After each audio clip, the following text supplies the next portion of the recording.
Why do you keep getting stuck in these narcissistic relationships? Well, it could be due to your ADHD. Whether you're diagnosed or not, ADHD can keep you stuck in a toxic relationship long after you should have left. And there are several reasons for that. I'm Lori. I have not been diagnosed with ADHD. I have 2 children that have been diagnosed, and there is a genetic link. Usually if there is 1 or more children with ADHD, there is a parent. There is like a 50% chance that one of the parents also has ADHD. And I could conveniently blame it on my ex because although he's not diagnosed either, he has a lot of the symptoms. He has the impulsivity, he has the, getting bored easily. And a lot of the reasons probably that we're divorced are because of those things in him. But, I was a teacher for over 20 years too. And I always thought of ADHD as, that little boy that was causing such a disruption in the classroom that, he was making it really difficult to teach. But, over the years, we've learned more and more about ADHD, and, there's the inattentive type where you're easily distracted, and they're thinking more that even if you're the inattentive type, you do have the hyperactivity. It's just that it's more of an inside thing where your brain is constantly running, overthinking. So, as I learn more and more about ADHD in women, the symptoms that they have, I feel like I do have it because, I have a lot of the typical symptoms. Like as soon as I went off to college where it was not very structured, I just went off the rails. I failed out of my first year of college. I'm gonna fix my camera, sorry. I failed out of my first year of college.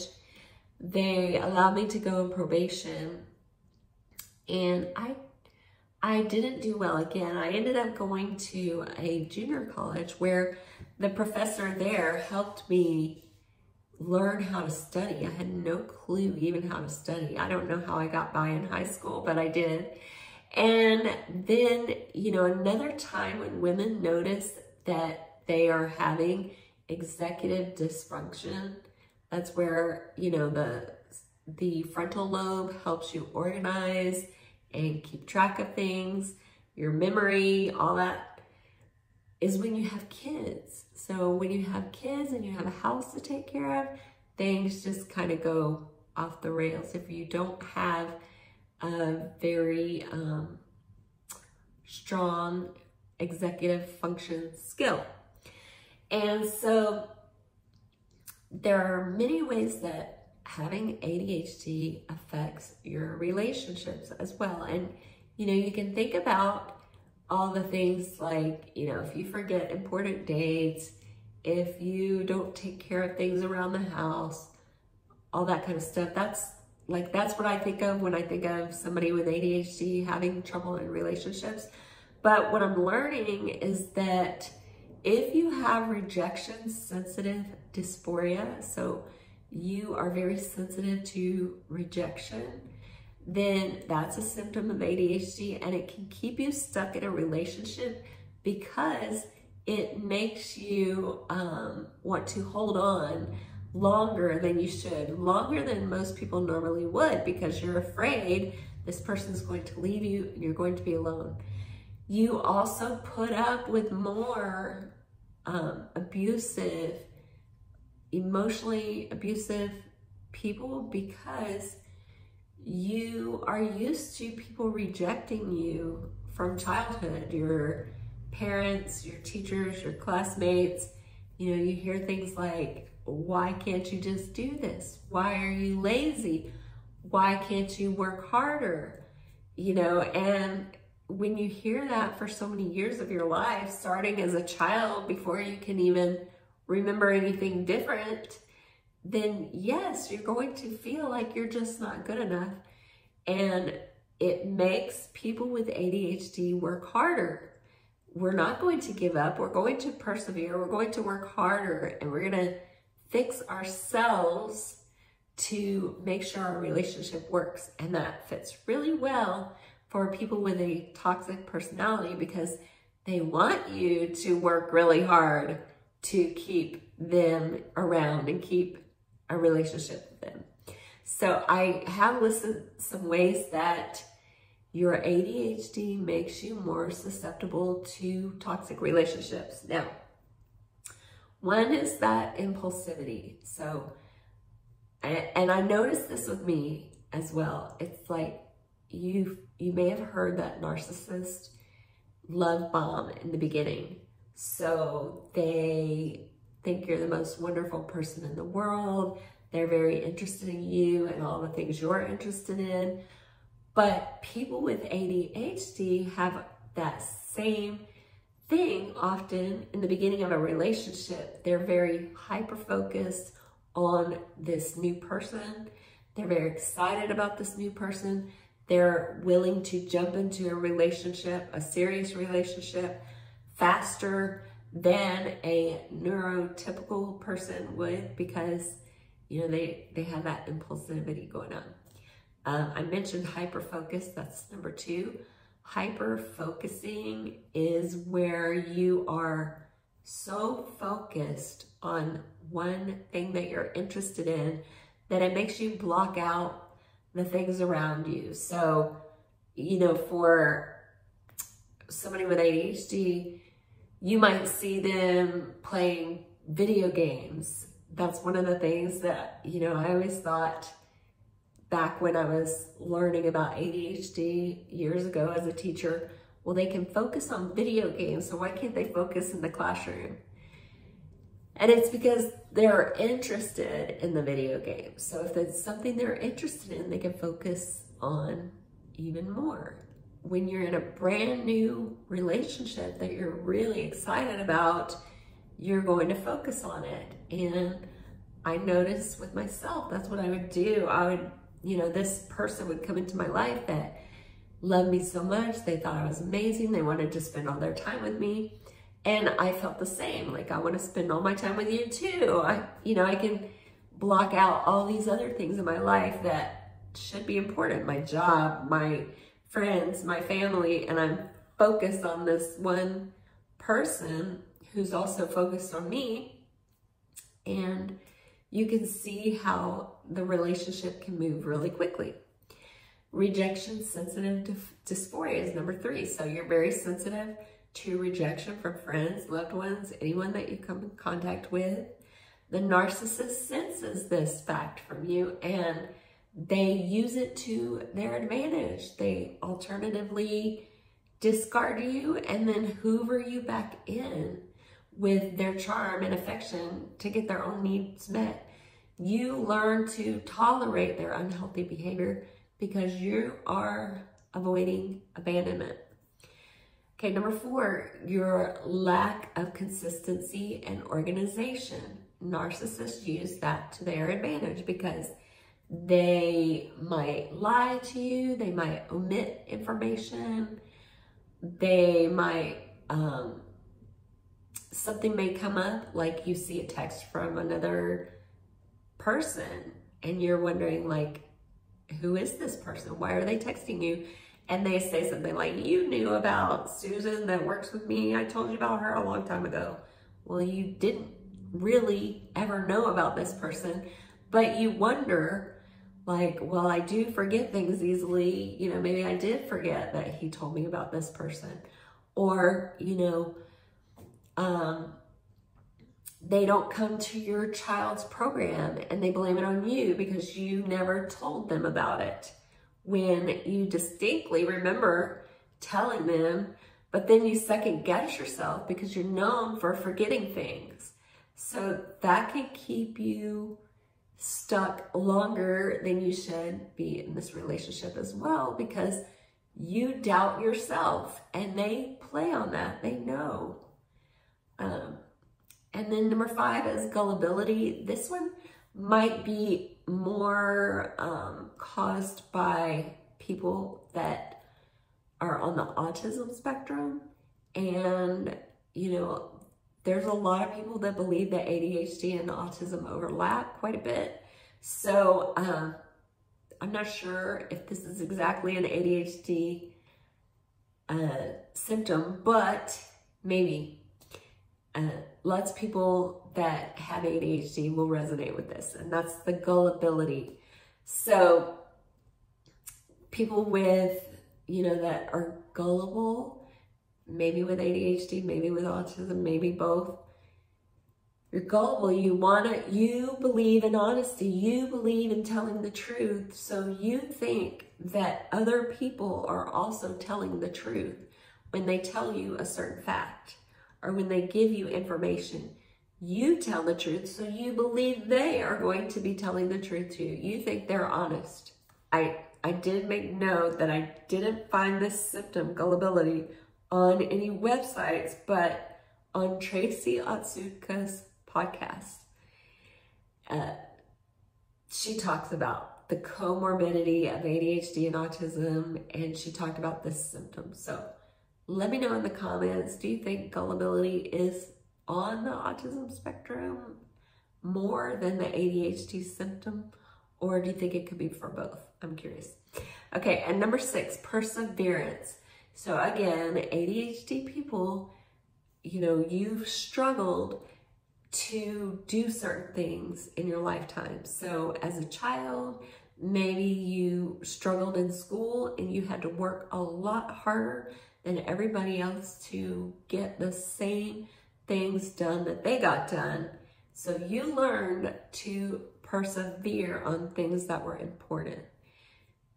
That goes along with your relationship. Your relationship's important, so you're going to persevere. You're going to work harder. You're going to try your best. You're going to fix what needs to be fixed.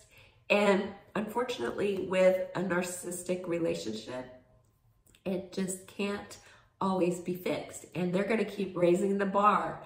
So you're thinking, I'm trying so hard, I'm working so hard at this, it's not happening, what else can I do? You're going to keep trying. And then number 7 is magical thinking. So, you know, this I think happens maybe more in the beginning, but we keep it going. We think that it just keeps you really hopeful, even when the person doesn't deserve your continued love and affection. You keep imagining what life can be like when they do fix their problem, when things are perfect. It's going to be really good. They're going to keep working like they say they are. They don't really take the action, but they say they are going to take the action.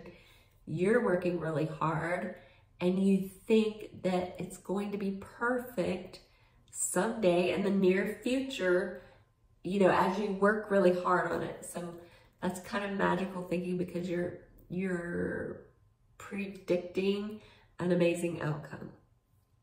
And that goes along with number 8, which is persistent optimism. So you're always positive. People with ADHD are really positive despite the setbacks that they have. You experienced this growing up, and when it comes to relationships, you tend to forget the bad times more easily, and you remember mostly the good times. That's how you've gotten through all of your life. You think, if I could just make it through this tough day today, then tomorrow will be better. And you know, their peacefulness is just around the corner. But you forget how many times your partner has betrayed you, the pain that you've suffered because of them.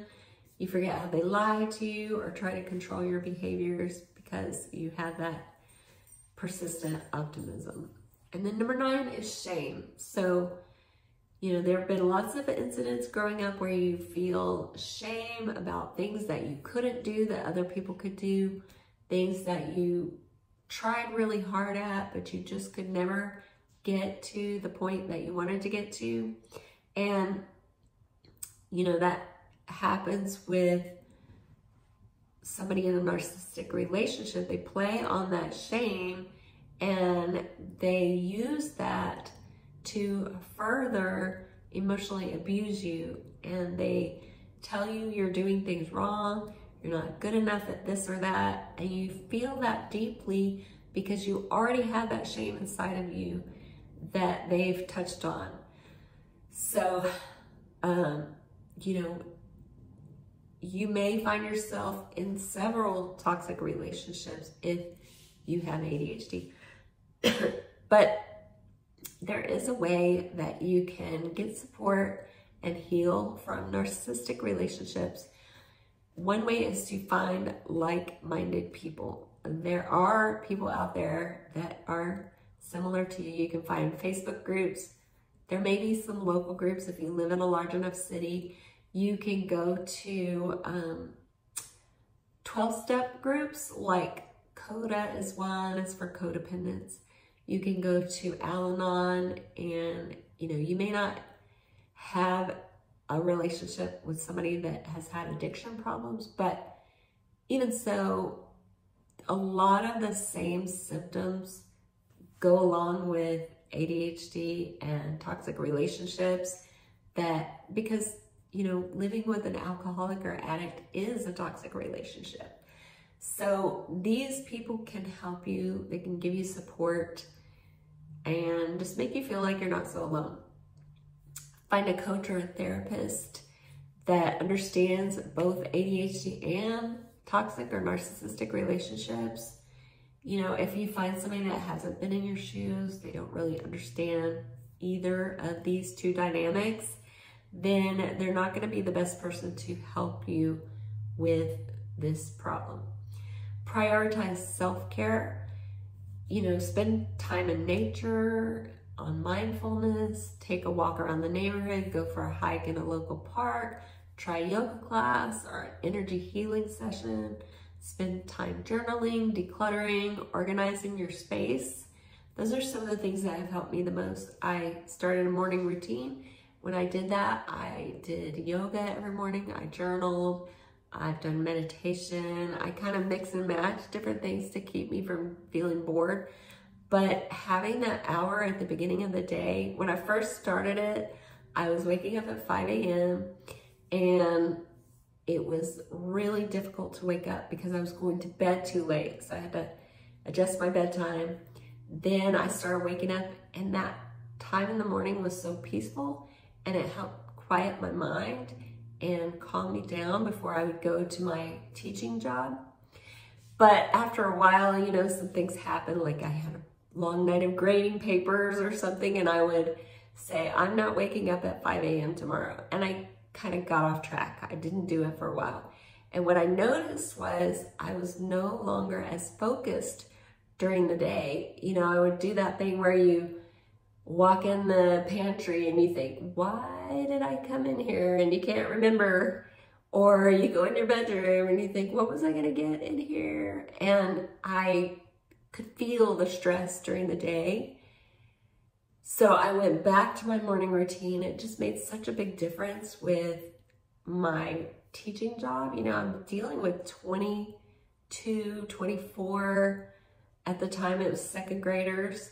Their behavior problems, there's something wrong that happens every day. You know, there's things that get off schedule, and you need a lot of patience and focus.